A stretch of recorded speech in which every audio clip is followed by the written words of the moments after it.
కృష్ణాపురం గ్రామంలో కేశవానంద అనే స్వామీజీ ఉండేవాడు.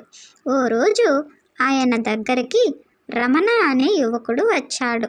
రాగానే ఆయన కాళ్ళపై పడి ఇలా అన్నాడు. అయ్యా, నాకు కోపం చాలా ఎక్కువ. మాటలు కటువుగా ఉంటున్నాయి. దాంతో అందరితోనూ పోట్లాడుతున్నాను. ఇంట్లోనే కాదు, ఊర్లోనూ అందరూ నన్ను ద్వేషిస్తున్నారు. నేనేం చేయాలి అని అడిగాడు. అప్పుడు ఆ స్వామీజీ ఇలా అన్నాడు. నీ కోపం తగ్గాలంటే నువ్వు మెడలో అసలైన పులిగోరు వేసుకోవాలి. మన పక్కనే ఉన్న అడవిలో ఓ ముసలి పులి ఉంది. దాని దగ్గరకు వెళ్ళి నేను పంపానని చెబితే అది నిన్నేమీ చేయదు. వెళ్ళి తెచ్చుకో అని అన్నాడు. ఆ తర్వాతి ఉదయమే కేశవ అడవికెళ్ళాడు. బక్క చిక్కిన ముసలి పులి దగ్గరకెళ్ళి స్వామీజీ పేరు చెప్పాడు. దాంతో ఆ పులి ఏమీ చేయలేదు. కానీ నాకు వయసైపోయింది కాబట్టి వేటాడలేకపోతున్నాను. కాబట్టి నాకు ప్రతిరోజు ఆహారం తెచ్చిపెడితే గోరు ఇస్తాను అని చెప్పింది.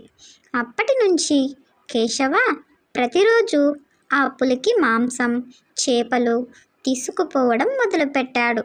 రోజంతా దానితోనే ఉండేవాడు. కళ్ళు కూడా లేని, పైకి కూడా లేవలేని ఆ పులిని చూసి జాలిపడడం మొదలుపెట్టాడు. దాన్ని ప్రేమగా దగ్గరికి తీసుకునేవాడు. ఓ రోజు పులి కేశవతో, నేను చనిపోయే సమయం వచ్చింది.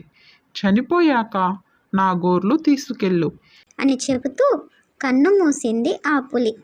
కేశవ దాని మరణాన్ని చూసి తట్టుకోలేకపోయాడు. స్వామీజీ దగ్గరికి వచ్చి ఏడుస్తూ జరిగిందంతా చెప్పాడు.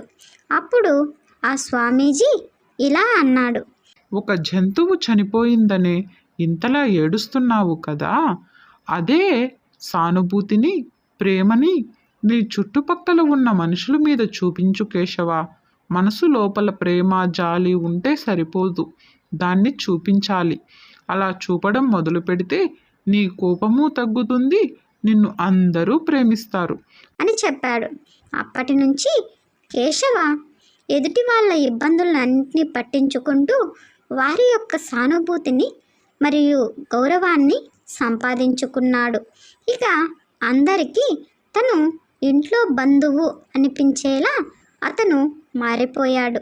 ఓకే ఫ్రెండ్స్, ఈ చిన్న కథ నచ్చినట్టయితే ప్లీజ్ లైక్ చేయండి, సబ్స్క్రైబ్ చేసుకోవడం మర్చిపోకండి. Thanks for watching. బాయ్.